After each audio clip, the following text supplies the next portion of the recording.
Magandang araw po sa inyo lahat. Welcome po sa panibagong video natin dito sa Makapili TV.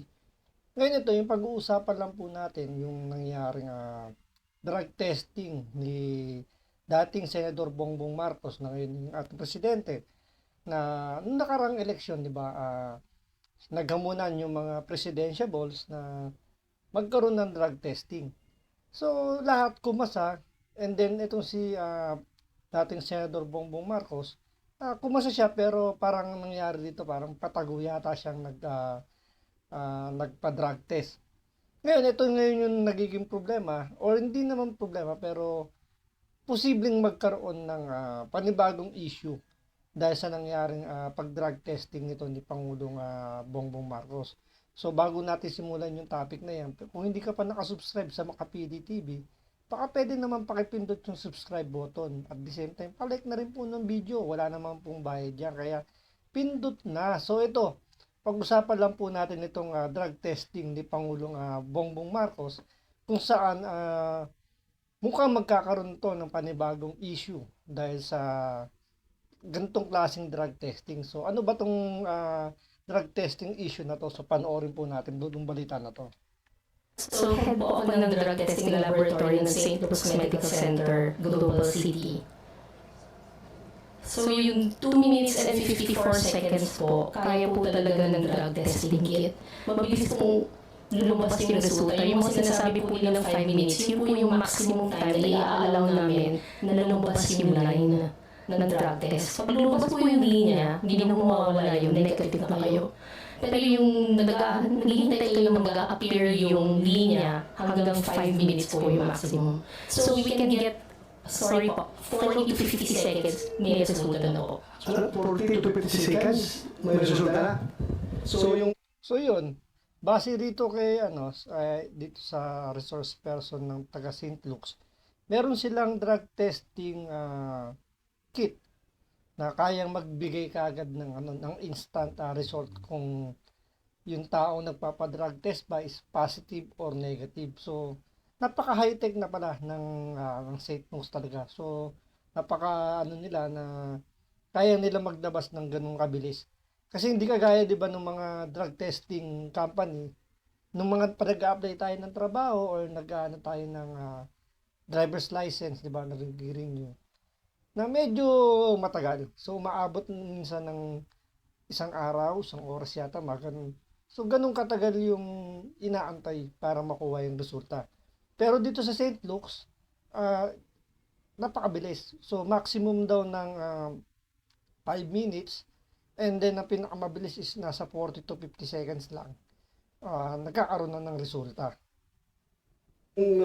Doubt nila na 2 minutes so fast is not improbable and is not impossible. Correct, sir. Correct? Yes, sir. Okay. May linya sa lumabas, doktora.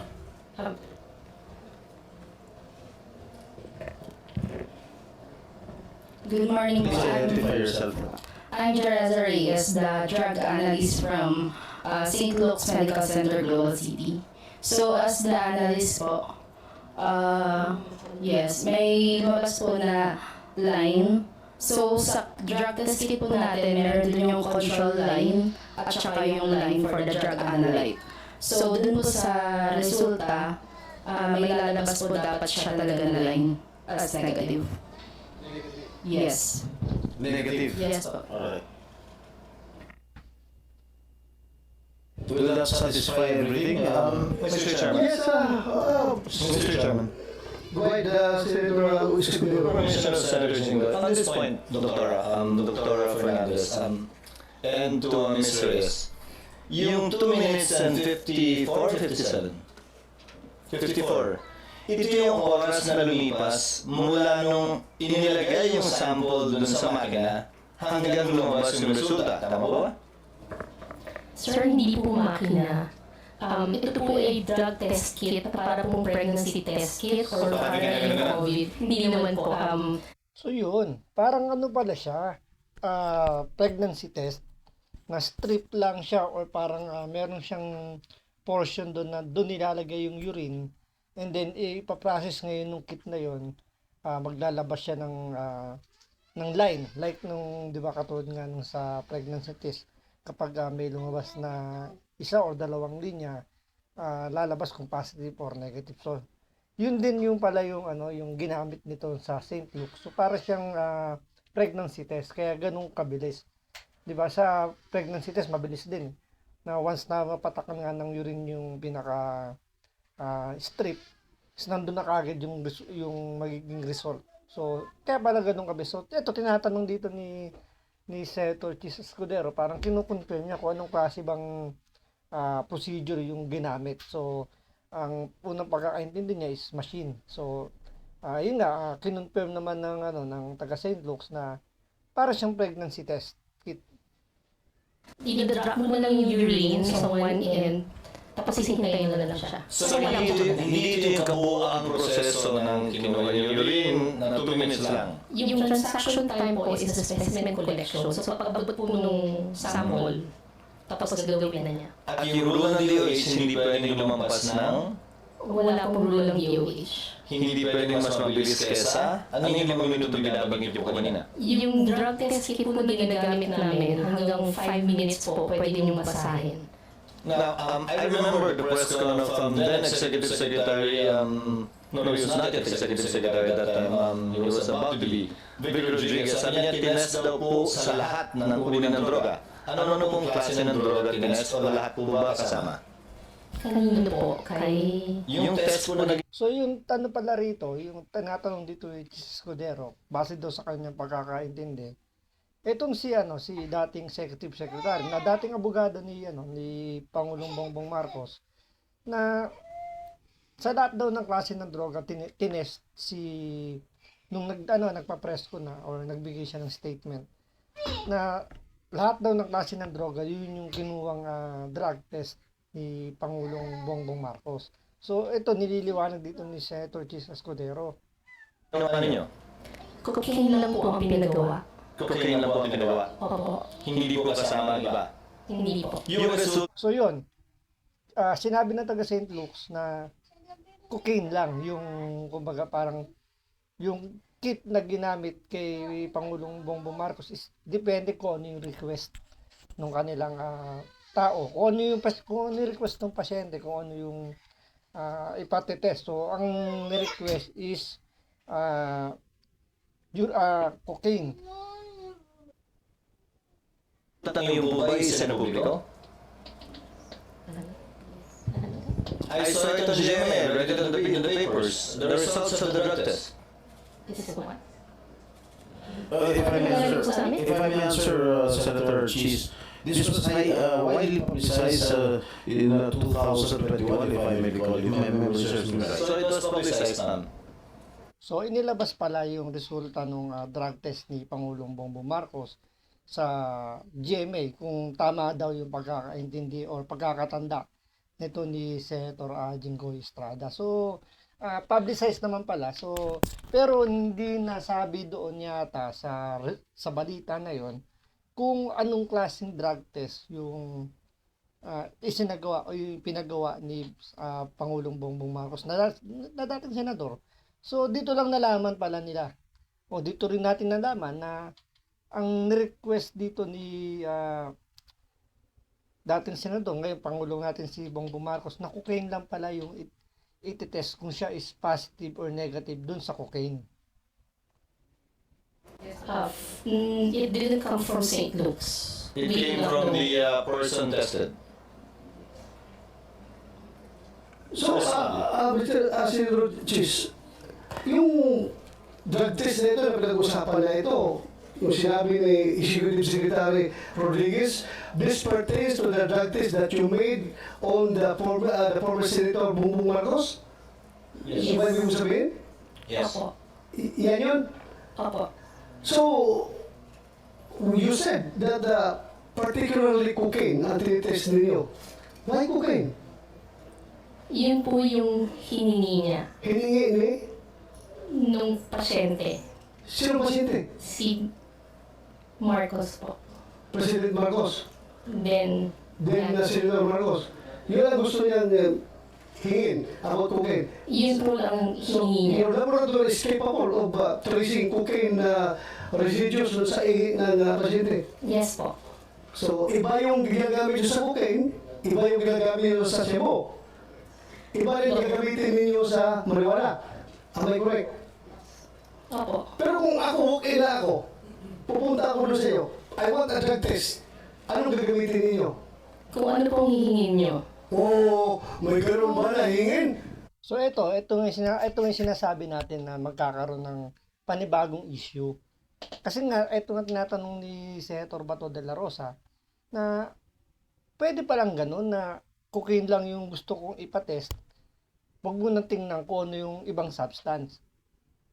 Diba? So, ganun yung nangyayari dito sa St. Luke's. Kaya siguro ito yung pinili ni Pangulong Bongbong Marcos na maggawa ng kanyang drug test. Kasi naaalala ko, ito, sila Ping Lacson, sila Isko Moreno, sila yung ba nun, hindi ko na matanda kung sino pa yung mga presidente nun. Isa PDEA sila kumuha ng drug test. Doon sila nagpagawa. So, urine din ang ginamit. So, hindi naman doon in-specify, doon hindi rin naman doon sinabi kung anong substance lang yung iti-test. 'Di ba?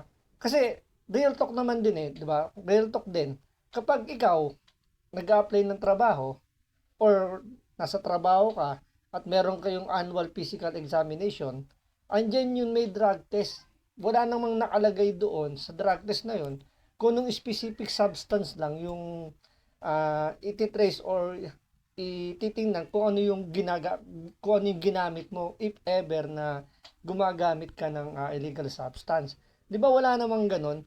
Kahit di sa pag-renew ng lisensya or pagkukuha ng driver's license, nung before kasi ngayon wala nang drug test eh.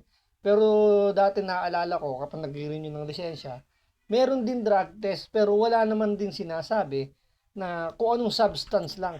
Basta kukuhanan ka ng urine at doon malalaman kung may matitrace sila na kung anong substance yung ginagamit mo or ginamit mo. So, meron din ibang procedure tulad nung yung hair follicle, yung pinakamabisa nga daw, di ba?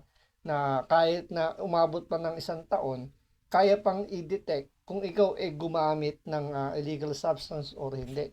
So, ito ngayon yung sinasabi kong pwedeng magkaroon ng panibagong issue. Gawa nga ng bakit cocaine lang yung ipinatest ni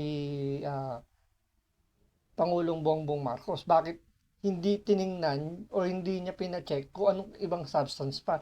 Pwede kasing dahil yun lang yung ini-issue sa kanya dahil sinasabi daw na gumagamit nga daw siya ng Coca-Cola, 'di ba? Yung nga yung unang sinasabi nila.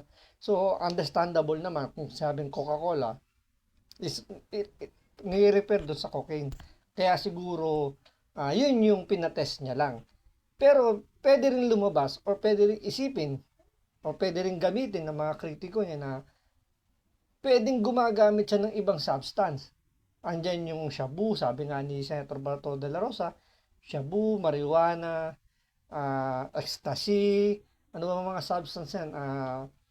Syrup siguro, 'di ba?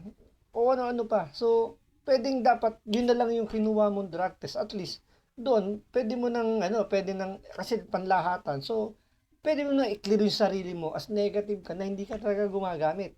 Ngayon, dahil cocaine lang yung pinatest mo, pwedeng isipin or pwede rin gamitin ng mga kritiko ni Pangulong Bongbong Marcos na pwedeng ibang substance yung ginagamit ni Pangulong Bongbong Marcos. So, yun yung magiging rito, magiging pwedeng manganak na issue na dapat paghandaan ngayon ni Pangulong Bongbong Marcos. Kasi, siyempre, kapag may kritiko ka, lahat yan hahalongkatin.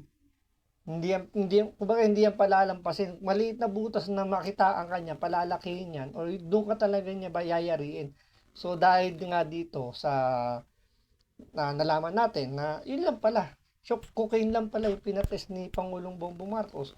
So, pwedeng iisipin ng ibang tao, ng ibang kritiko niya na talagang possible na positive si Pangulong Bongbong Marcos sa paggamit niya ng illegal substance. Yung nga lang, hindi cocaine. Baka ibang substance yung ginagamit niya. Kasi lahat ng tao dito sa Pilipinas magpa-drug-test. Hindi naman nagtatanong na ititest niyo ako sa cocaine, ititest niyo ako sa sebo, ititest niyo ako sa marijuana, wala. Totoo naman, di ba? Yung totoo sinasabi ni Senator Bato. Pumunta ka sa mga drug testing company, hindi naman tinatanong yan. Kaya nga medyo dito magkakaroon talaga sigurado yan.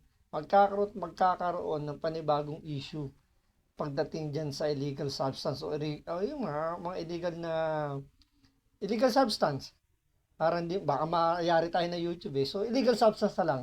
So, yun yung pwedeng magkaroon ng panibago. So, antayin natin. Siguradong paghahandaan naman yan ni Pangulong Bongbong Marcos. So, expected naman siguro niyan or magaling naman din yung mga abogado niya. Or ito nga, kayang gawan yan ng Pero titingnan natin kung paano niya palulusutan yan. So, abangan po natin yan. So, maraming salamat po sa panonood. Ingat po kayo lagi.